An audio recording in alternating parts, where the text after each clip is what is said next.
آپ کا نام؟ غوث علی. کیا نمبر ہے آٹو کا؟ 0920. شیخ عشاء. محمد یونس. Auto number 4856. محمد نجم الدین 4184. وہ شٹ جائیے ادھر جائیے. محمد جانی پاشا صاحب. شریف خان صاحب، ان کی بیٹی کا نام نادرہ بیگم. تشریف لائیے. محمد اشرف صاحب اور سید جہاں 30,000 کی امداد.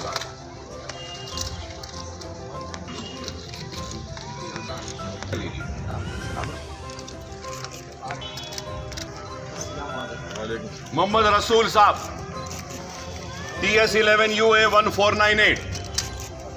سہیل صاحب.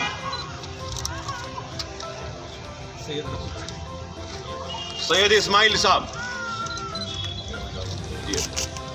پہ کام میں لگ جائیں. اور اس کے ساتھ ساتھ آج ہم آٹوز کے مالکین کی بھی مدد کریں گے. 36 ایسے آٹوز ہیں جو متاثر ہوئے. ہماری انکوائری کے بعد ہم ان آٹو والوں کو، ہم ان متاثرین کی بھی مدد کر رہے ہیں. اور 29 کرانہ اسٹور، 29 کرانہ سٹورز ہیں جن میں پانی داخل ہونے کی وجہ سے ان کا سامان متاثر ہوا. ہم آج ان 29 کرانہ سٹورز، وہ جنرل سٹور جو چھوٹی دکانیں ہیں محلوں میں، بستیوں میں، ہم ان کو بھی آج اپنی جانب سے مدد کر رہے ہیں. اور چھوٹے بائکس پر جو اولا اوور ڈیلیوریز دیتے ہیں، چھوٹے بائکس ہوتے ہیں، وہ بھی متاثر ہوئی تھیں. تو ہماری انکوائری میں 5 ایسے بائکس پائے گئے جو متاثر ہوئے ہیں. ہم ان کی بھی آج مدد کر رہے ہیں. اور میں یہ کہنا چاہتا ہوں کہ ہم انہی ندیوں کے سامان جو نقصان ہوا، کاروں کا، آٹوز کا، کرانہ شاپس کا اور بائکس کا، اس کی لاگت 21,81,000 روپیہ ہو رہا ہے. اور آج ہم وہ رقم بھی تقسیم کریں گے. اس کے ساتھ ساتھ مجلس اتحاد المسلمین کی جانب سے بیرسٹر اسد الدین اویسی صاحب کی ہدایت پر ابتدائی مجلس ریاست نگر کے سرگرم ہمارے صدر اور سرگرم کارکنوں نے غیر معمولی خراب ہوئی تو واشنگ مشین بنائی، اور اگر پھر اس کے بعد چولہا خراب ہوا تو چولہا بنایا. تو الحمدللہ مجلس اتحاد المسلمین کی جانب سے اور سالاری ملت ایجوکیشن ٹرسٹ کے ذریعے ہم نے جملہ 410 فریجز، ریفریجریٹرز کو جو خراب ہو گئی تھیں ان کو ریپیئر کیا. اور جو واشنگ مشینز کو ہم نے ریپیئر 340. اور گیس اسٹوو جو خراب ہو گئے تھے ان کو پارٹس ڈال کر ان کو بھی ریپیئر کیا، وہ 412 ہے. ہم وہ امداد کو تقسیم کریں گے. اور اس کے ساتھ متاثرین کی امداد کے لیے، پریشان حال لوگوں کی مدد کے لیے. معمولی کام نہیں ہے کہ کر رہا ہے، غریبوں کو دے رہا ہے. اور یہ کام اقتدار کے لیے نہیں، یہ کام ووٹ کے لیے نہیں، یہ کام دوبارہ منتخب ہونے کے لیے نہیں ہے، یہ آخرت کو سنوارنے کے لیے ہے. اور میری آخرت کا سودا سمجھ کر میں کام کرتا ہوں، دیانتداری کے ساتھ، ایمانداری کے ساتھ، پورے اخلاص کے ساتھ. چٹانوں کی طرح بن گیا تھا سارا کچرا، تو وہ کچرے کو بھی ہم نے اٹھانے لگوایا، گلیوں کو صاف کروایا. ہر گلی 4 گلی کا ہم نے اسٹیمیٹ بنا کر کانٹریکٹر کو دے کر منظوری لی. اور اگر سرکاری JCP اور دوسرے ان ملبے کو، اس کچرے کو، اس کیچڑ کو اٹھانے کے لیے نہیں تھے تو ہم نے اپنی جیب سے بھی لگایا اور ہماری بستیوں کو، گلیوں کو صاف کیا تاکہ لوگ جو متاثر ہیں وہ واپس آئیں. تو یہ کام مجلس اتحاد المسلمین سرگرمی کے ساتھ آپ کے درمیان میں رہ کر رہی ہے. اور مجلس اتحاد المسلمین صرف زبانی جمع خرچ نہیں کرتی بلکہ کام کرتی ہے. اور یہ کام کی تفصیلات میں نے آپ کے سامنے بیان کیے.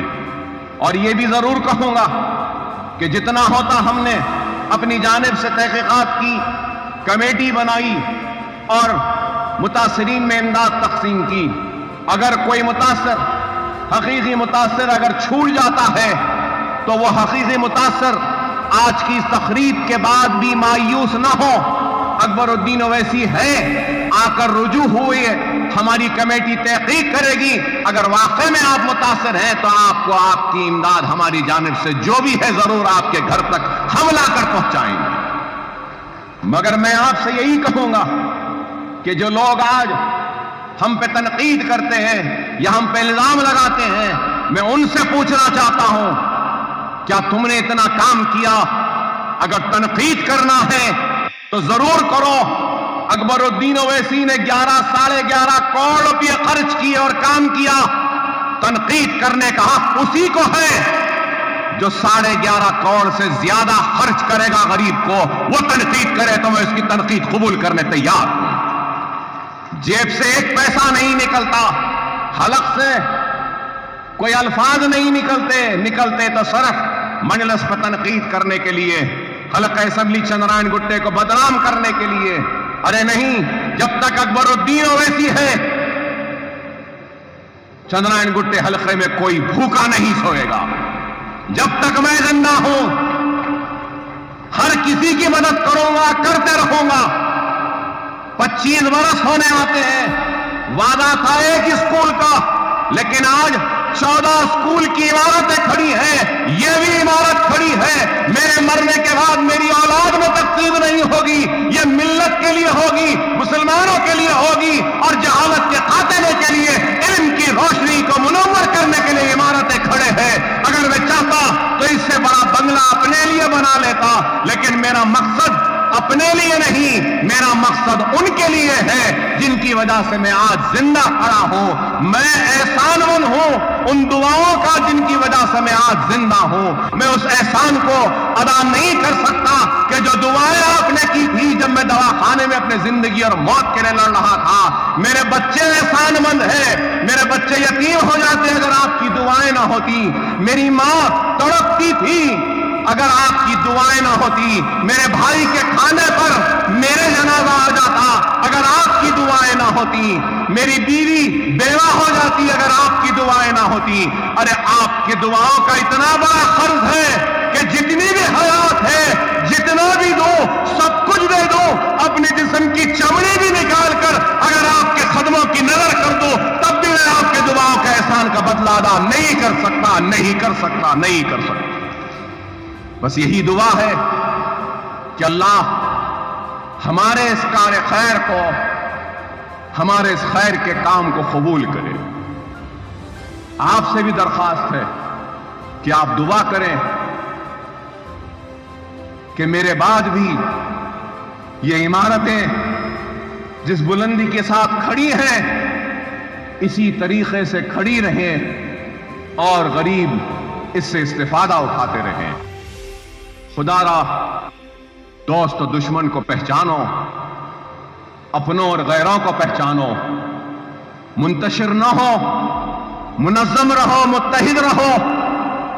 حالات چیخ کر چلا کر ہم سے ایک ہی پیغام دے رہی ہیں کہ منظم ہو جاؤ، متحد ہو جاؤ، ایک مرکز سیاسی پہ جمع ہو جاؤ، اپنوں کو پہچانو۔ بہار میں نو منتخبہ مجلس کے اراکین اسمبلی کو دل کی گہرائیوں سے مبارکباد دیتا ہوں اور امید کرتا ہوں کہ یہ اعتماد کا سلسلہ اور آگے بڑھے گا اور ہم کامیاب و کام کو، ہمارے کام کو قبول کرے اور آخرت میں ہم کو اس کا اجر دے۔ وآخر الدعوانا الحمدللہ رب العالمین۔